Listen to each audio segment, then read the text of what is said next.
Sports Talk Chicago. Here with Jon Zaghloul, and we are back and ready for today's special guest. He's an award-winning host, WGN Sports Reporter, and he's covered the Chicago sports scene for 35 years. Please welcome Chris Boden to the program. Chris, it's great to have you on. How are you? John, very good. Thanks for having me on. Sorry it's taken so long to do this, but glad we finally got the opportunity here. So, Chris, what's your evaluation of the Blackhawks offseason, first off?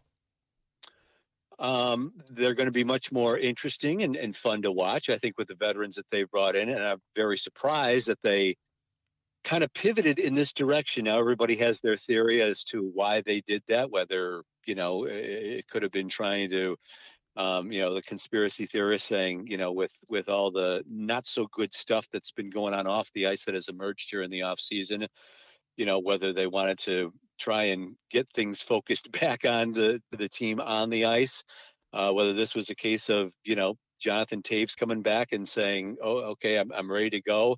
But even though I support the rebuild, let's see if we can get some reinforcements here. Or, just the fact that, probably in welcoming fans back and seeing that, it was still even a year or two away. I mean, granted, last October they came out and said, this is going to be a full long-term rebuild. And I think it looked a little bit better than a lot of people expected last season. Now for them to go out and make these big splashes with the Joneses and the Fleurys and the Johnsons and the McCabe's, among others, it's going to be a very interesting year. And I would expect them to, at the very least, contend for a playoff spot in that Central Division. But again, that's a brutal division, so they've certainly put themselves in the mix personnel-wise. Whether they can execute that on the ice against the likes of, Colorado and Dallas and St. Louis and figure out a way to beat Nashville, just to name a few, is going to be an interesting challenge. But I think they put themselves in better position to do that. How significant was the Fleury move for the goalie spot? I was kind of surprised they did that, but when you think back on it, we saw Kevin Lankinen show so much promise during the meat of that shortened schedule last year. But then as they relied upon him a little bit more, him experiencing the grind of the NHL this level, the intensity and the compactness of the schedule, you saw him wear down a little bit there. Now he's probably disappointed, if you talk to him off the record, that he's not going to be the guy this year, but there is only one more year on Marc-Andre Fleury's contract. Who knows, whether he'll be around more than a year. We'll have to see how that relationship goes between the Blackhawks and Fleury, who, kind of dipped his toes in the water in terms of whether he wanted to actually come to Chicago after really entrenching himself in that Las Vegas community. But there's actually no better guy for Kevin Lankinen to grow under than Marc-Andre Fleury. And you have to expect this is going to be, maybe a 50-30 split, something like that. Perhaps a little bit more if the Blackhawks find themselves in contention down the stretch where, they can rely on the guy who has been there and Marc-Andre Fleury.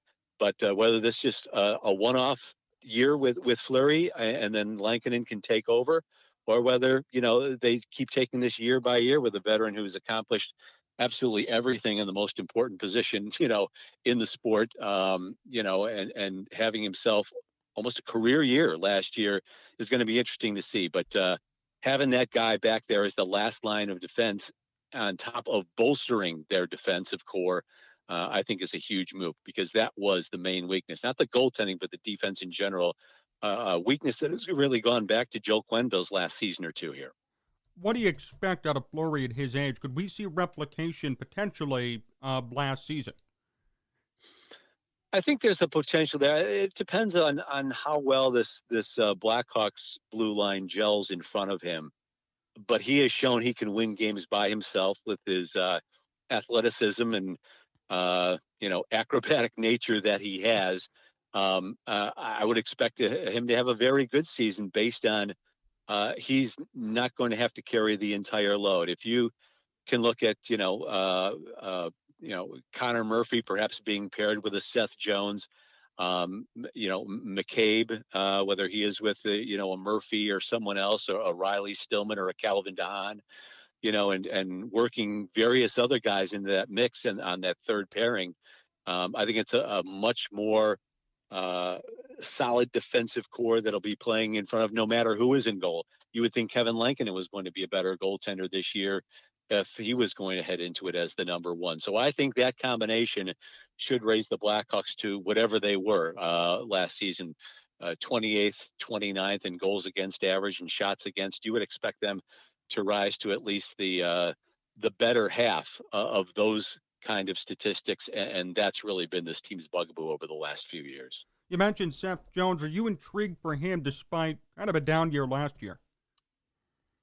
Yeah, I've always been a Seth Jones fan, and look at that Columbus team he was on last year. He lost his partner over the course of the last couple of years who complemented him so well in Zach Werenski, who missed, I don't know, at least half the season, if not more, for a Columbus team that really did not live up to expectation. They made the controversial trade with Winnipeg with Dubois for Laine, who didn't seem to really be on the same page as John Tortorella last season. And that Columbus team was pretty much a mess last season. And no doubt Seth Jones was a part of that, but you also have to look at the bigger picture with him not being there with his longtime partner, Zach Werenski.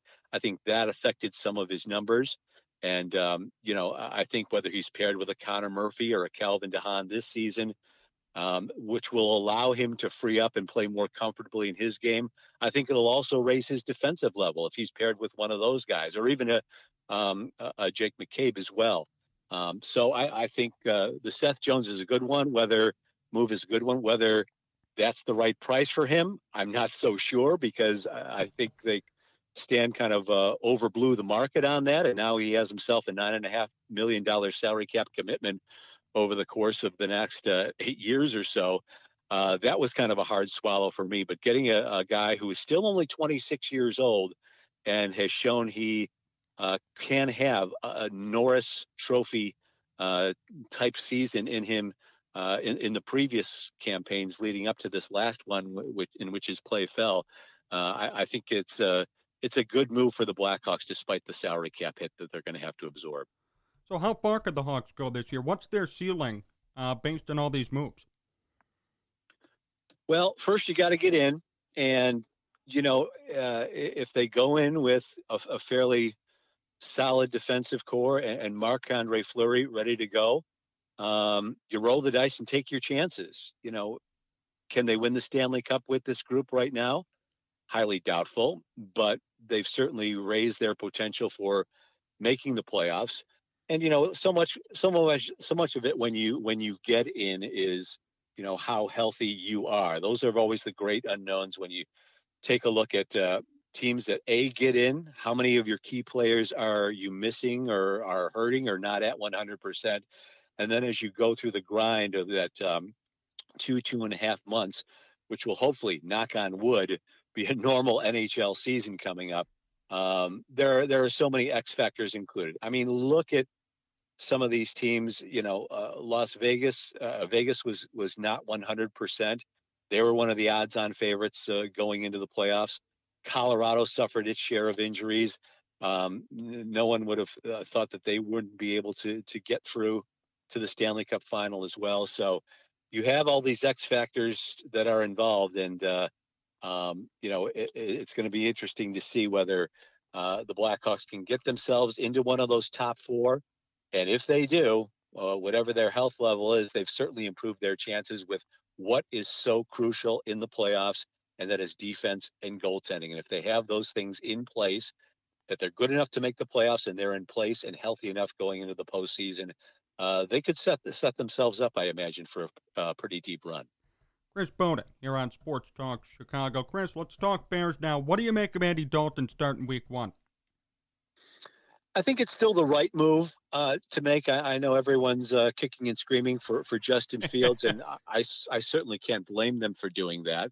I mean, he's the shiny new toy, and credit Ryan Pace for making the move to go up and make that trade and get him, because a lot of people smarter than I in observing college football saying he was just as good, if not better, in terms of ceiling as Trevor Lawrence and a couple of these other guys who were chosen before him.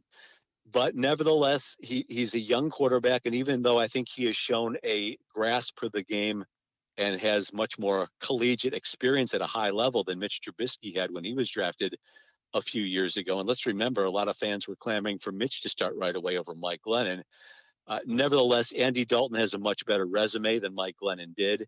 And, the fact that he has been there, done that, taken teams to the playoffs, although not recently, I think it's still the right move to start the season. My concern is that, the performance that he and that first unit had during the course of the exhibition season wasn't exactly shining in the two outings that they had. Granted, you have to give him the caveat that he didn't have the offensive line in front of him that he is expected to have here against the LA Rams in the opener on Sunday night. But you have to give him that opportunity. Still, even with a healthy offensive line, that's going to be a challenge against that Rams team on Sunday night.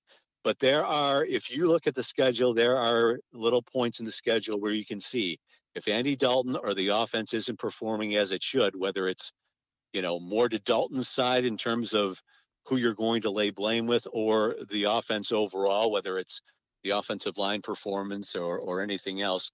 There are parts in this schedule when you look at it, whether it's after the first 4 weeks, if this team is not 2-2, is that when you pull the trigger on Justin Fields? After, say, a week 7, I believe they play Tampa Bay in week 7 or week 8. If they're not, still in that playoff mix, I think those are some definite openings in the schedule where you can slot Justin Fields in. But I'm also a believer, too, that Matt Nagy is going to find a way to have Justin Fields ready to go in certain situations here right off the bat to give him situational playing time when the season opens, perhaps, as soon as Sunday night against the LA Rams. So you think this could be kind of like a Taysom Hill and Drew Brees situation from last year, even Lamar Jackson in his rookie year in Baltimore?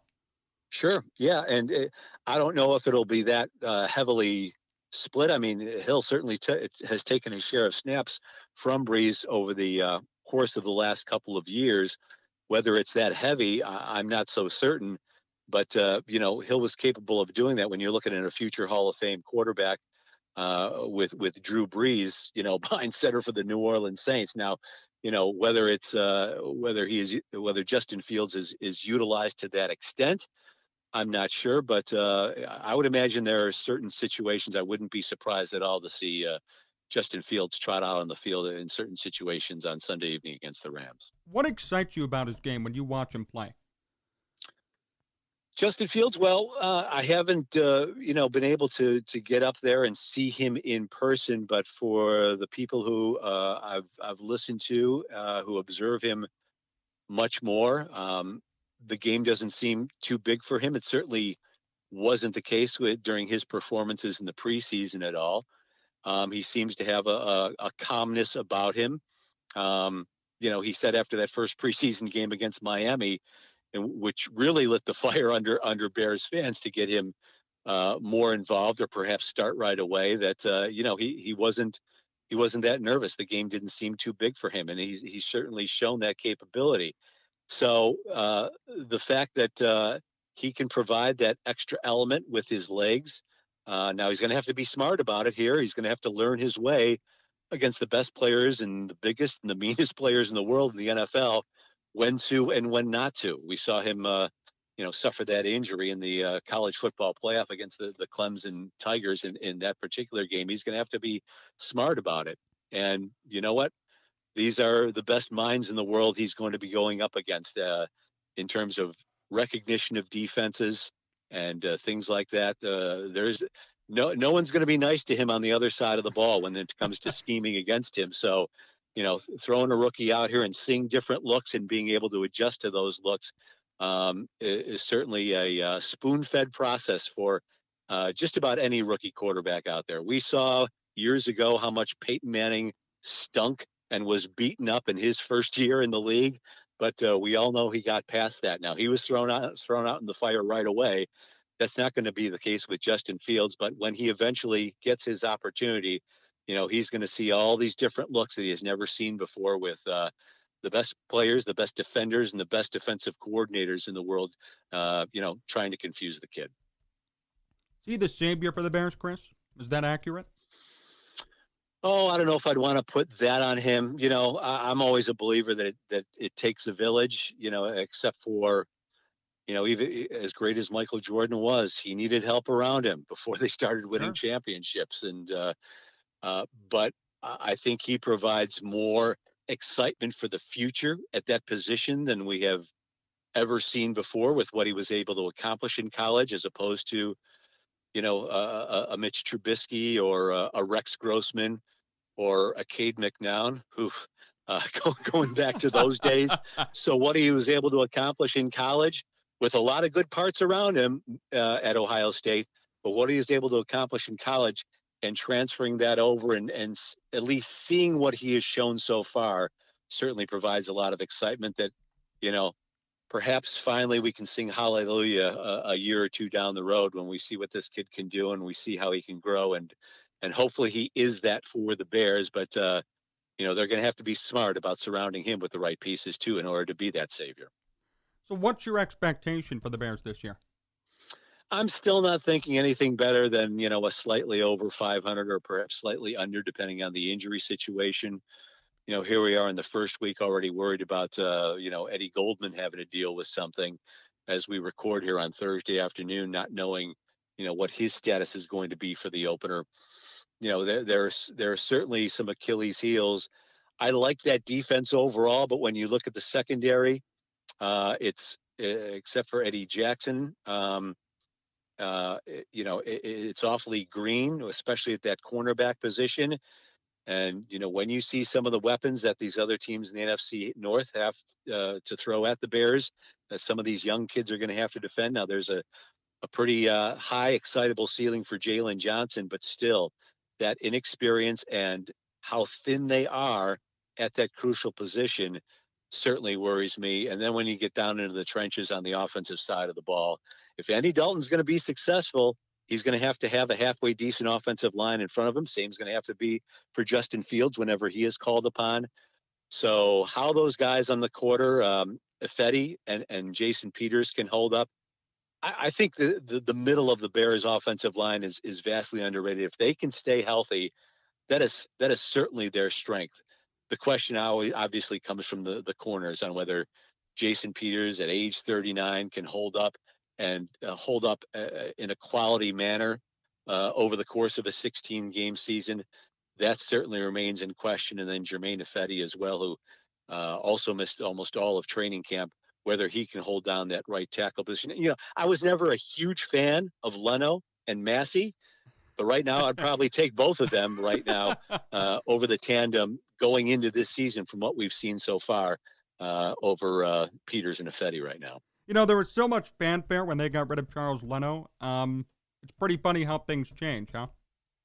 Yeah, and I always thought of Charles Leno as serviceable. Sure. I always thought that there was room for an upgrade, and a couple of times over his time here, over Charles Leno Jr.'s time here, the Bears did check into some high-priced guys that they lost out on, who would have supplanted Charles Leno at the job. But nevertheless, there was a guy who answered the bell. He may not have been elite at what he did, and again, I think there was always a clamoring for putting a better guy out there at such a crucial position. But nevertheless, he managed to find a way to hold down the fort. And, now you're looking for a guy. You're hoping that Jason Peters can be that guy who can hold down the fort. So hindsight's 2020. They had some salary cap decisions to make on who to get rid of. It turned out to be Leno. It turned out to be Kyle Fuller in order to, make some room for other people and reward some other people. So we'll see how this plays out, but it is a bit of the roll of the dice at that particular position. Chris Boden, still here on Sports Talk Chicago. Chris, I wanted to also talk about your career for a moment, too. What prompted your start in sports media? Oh, I was always a sports fan growing up here in the Chicago area. I could never get enough of turning on the TV or turning on the radio when I was growing up, listening to, every team possible. I'll confess I was raised in a Cubs household on the South Side. But, by the time I was 10 or 12 years old, they broke my heart enough where when I had a mind to uh, realize, if I can't make it playing sports, I was going to try to find a way to remain involved in sports in one way or another. And I was always, a big fan of watching all the local television sportscasts when I was growing up, watching all the games when I was growing up. Um, you know, First time I was taken to a Cubs game by my dad, it was back in I don't know, I think it was 1972. We went to the ballpark, and I was waiting to hear, where's Jack Brickhouse? How come we can't hear Jack Brickhouse while we're sitting out here in the stands? So he had to explain to me that that was just for all the people at home. I thought Jack did play-by-play for everybody at the ballpark as well. But yeah, nevertheless, it was always a way. And as I got going in high school too, I was able to play sports there, but it wasn't going to be a long-term thing. I wasn't being flooded with scholarship offers for college or anything like that. So the reality sunk in, and my interest level got raised as we went along, that if I wasn't going to play the sports, I was going to find a way to be around them and report on them. And that's kind of how all this evolved. Tell me about your journey through the business, too. You made many stops along the way to where you are today. How have you made it there?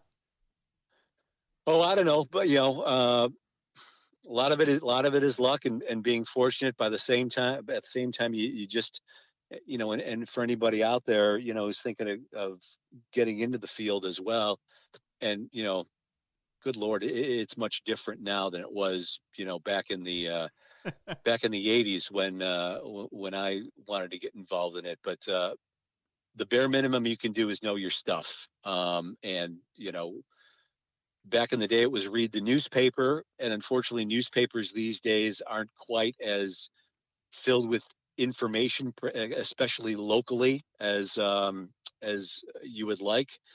And that's something that's very sad to me, because I would read the sports sections from front to end, and now the sports sections only last 4 pages at most in our major dailies here. But there are alternatives now with different websites, and I would just try to stay on top of everything as much as you can. Know your stuff, know the bare minimum. So if called upon to do a sportscast or write a story about something, you have that background in terms of you're on top of everything with what's going on. And that's, quite frankly, something I'm kind of readapting now over at WGN TV, because for the past 4 years, I have been so NHL and Blackhawks and hockey centric that that's where I spent most of my time, reading and studying. Yeah, I'd pay attention to and keep reading about the other 4 teams in town here and stay on top of them, as well as all the local college teams. But if I had to make a choice, I wasn't going to get around to every single thing that I would when I was on the Blackhawks and hockey beat. So if I had to make choices, most of my attention, viewing wise and reading wise, was on hockey. And now, as I'm back reporting on quote unquote everything, I've missed some things over the course of the past 4 or 5 years. So I'm trying to kind of rebuild my base of knowledge with some of the things I perhaps may have missed over the course of the past 4 or 5 years. And you find your way to do that, but when you get into it, that's probably the best thing you can do. Stay on top of the teams in your community, in this case Chicago. Stay on top of what's going on around all the respective leagues. If you know your stuff, if you have a passion for it, if you do, you also have to know how to write, whether it's broadcast, whether it's online, whether it's the fading business of print media right now. You also have to know how to write wherever you go and speak wherever you go. And so I think those are the baselines that you have to know in order to get into this business. And also know there's going to be bumps along the road, because goodness knows I've been very fortunate, but I've also gone through some times where I'm not a particular flavor of new management that comes in, or they want their own people. And sometimes you're kicked to the curb, and you got to know that in those instances, you got to try to find a way to pick yourself back up, dust yourself off, and keep plugging away to find out what's next in the journey. Which one of your stops during your journey did you enjoy the most? Oh, that's tough to say because each one had their respective had a respective uniqueness to it. If I had to say anything, it was probably the 10 years that I had over at Comcast Sportsnet. Although I'm going to say as well, um, it was fun being around the Blackhawks for 4 years, mostly because I was also a team employee and I had, you know, some access being a team employee that regular media wouldn't have. And I'm really excited about what may lay ahead here at WGN TV. To me, it's amazing that they have remained committed to sports within their newscasts as much as they have after losing all their games, losing the Cubs, losing the White Sox, losing the Bulls and Blackhawks over the course of the past few years. Yeah, they still have the Chicago Fire, but they have committed to covering sports within their news. So you have sports on their morning shows, and at 4 and at 5 and at 6 and at 9, and now on GN Sports at 10:30, a half hour devoted to Chicago sports, which I think has been missing ever since Comcast Sportsnet decided to bail on its nightly show that it had. I still think there's a desire for local viewers to have that nightly commitment to all things going on Chicago sports. But going back to Comcast Sports, and it was 10 years of being the place to be, the place to go for sports viewers, because we had the games, we had newscasts, which were all sports, and you could go out and report on teams in the field. Every home game was covered. You could go out and do some features as well, spend some time on a particular story. So, everything in doing that, from anchoring to reporting, to, hosting Blackhawks pre and post for several years, reporting on them for several years, and then shifting over to the Bears beat from 2013 through 2017, as bad as they were during that stretch. It provided a lot of fun, a lot of opportunities, and you were around the teams that the five main teams, and then some that everyone wanted to learn about, to see what was going on about, to listen over, and to be in the fire with 8 or 9 other on-air people and countless other very talented people behind the scenes. Was a whole lot of fun during those 10 years. And that's taking nothing away from, the other stops at BBM Radio and BBM TV as well. They all had their great amount of fun that they provided me. What's the most memorable event you've covered during your career? Boy, that's a tough one, because I've been really lucky to my first road trip as a reporter was Super Bowl 20. Wow. In New Orleans. I got to spend the week down there. That was my first roadie when I was all of 22 years old. And that was obviously memorable, but to be able to cover, be there for 2 of the 3 Blackhawks Stanley Cups. I wasn't in the building for the third one, ironically, at home, but being able to cover them along the way, and be fortunate enough to cover them along the way, and to be able to cover Michael Jordan through the entire run. I wasn't there for the actual championship games for the first 3-peat, but I was there for the second 3-peat.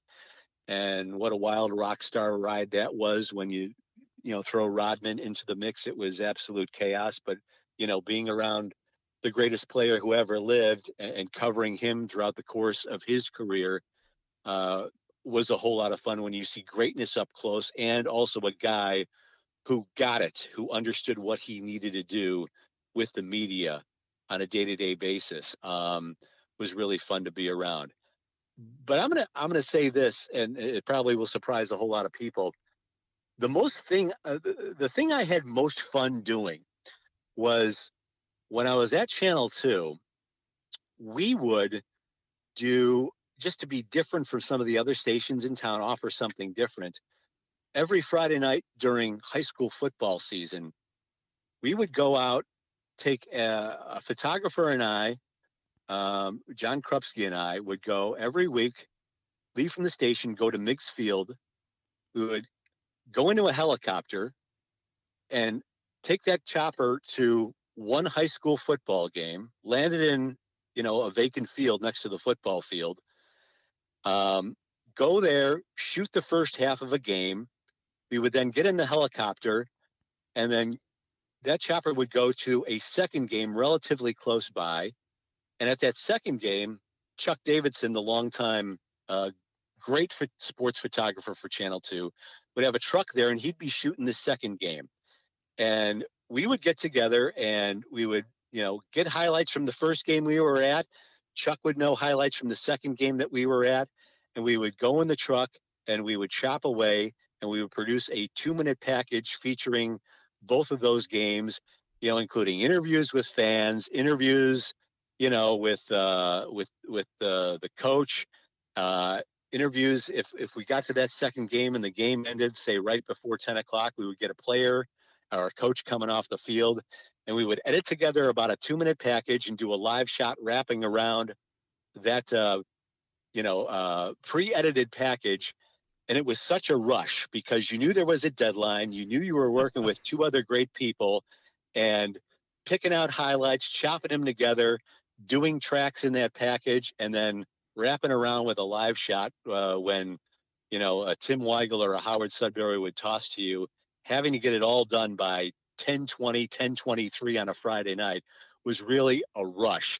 And also working with high school people who were there excited to see you, happy to have you there. That's not so much the case when you're covering professional sports, but having people who are happy to have you there and will go the extra mile to do anything you needed. It was a thrill. I mean, it was really a rush. And we did that for a couple of years in the early 2000s, and it was a whole bunch of fun. There were times because of weather, we weren't able to do it. We would have to drive from location A to location B. There were times when we're in the chopper and all of a sudden weather would come in and there would be a low ceiling, and all of a sudden the chopper wouldn't be able to go from game 1 to game 2. So you just kind of had to adjust on the fly and roll the dice. But to me, those are the kind of things that made it a real rush. And it was a whole lot of fun. And despite all I've been able, to cover, Stanley Cups and NBA championships and, Super Bowl 20 and even being around the White Sox during their 2005 World Series run, that would be the most. I really looked forward to those Friday nights in the fall when we could do that. It was a blast. Chris, before we finish up today, last question. What's the funniest moment that you've been a part of in your career? Well, you gave me a heads up on this one, and I had to really think long and hard because I don't know if there was a singular moment, but I would have to say, and I just came up with this this morning, Thursday morning, ahead of our taping. I guess the funniest moment I've been involved in is that when we were taping promos back in the early 2010s or so for our Blackhawks coverage over at Comcast Sportsnet, we had to go out and tape promos for the Blackhawks, and they decided they were going to do this with all of us who were involved in Blackhawks coverage on the ice, on skates, and we would have to skate up to a microphone. And their goal back then was one goal, and we would kind of work that into our promos that we did. Well, I hadn't skated since I was a little kid, and so they put me on skates, and I was like Bambi trying to walk for the first time. And cameras are rolling, and we had to do several takes. Luckily, I have a bum knee that I still haven't replaced, and it wasn't as bad then as it was now, but that didn't help matters. So I'm just basically trying to skate my way from an end board to a microphone in the center of the ice and deliver my line. And it was like a baby taking his first steps, or Bambi with the wobbly legs and all. And I had to hang on for dear life to grab onto that microphone stand and deliver it. But they would show us coming from off camera to on camera trying to skate, and it was pretty funny. But it was the true thing. So somewhere out there's probably some video of our old Blackhawks promos. Myself, of course, Sarah Kustok, the athlete in us all who was covering the Blackhawks with me at the time. She was able to zip right up there. A couple of others were, in between the two of us. as we did those promos. But that was probably the funniest and most humbling on-air moment for me is when we had to do those promos for the Blackhawks back then. Well, Chris, thank you so much for joining me. Always a pleasure to have you on. Best wishes, of course, at WGN, and looking forward to the next time we chat. Thank you so much. Thanks. Looking forward to doing it again. Appreciate you giving me the time here. And, good luck to you with the podcast and the show and everything. And hopefully we can do this again somewhere down the road.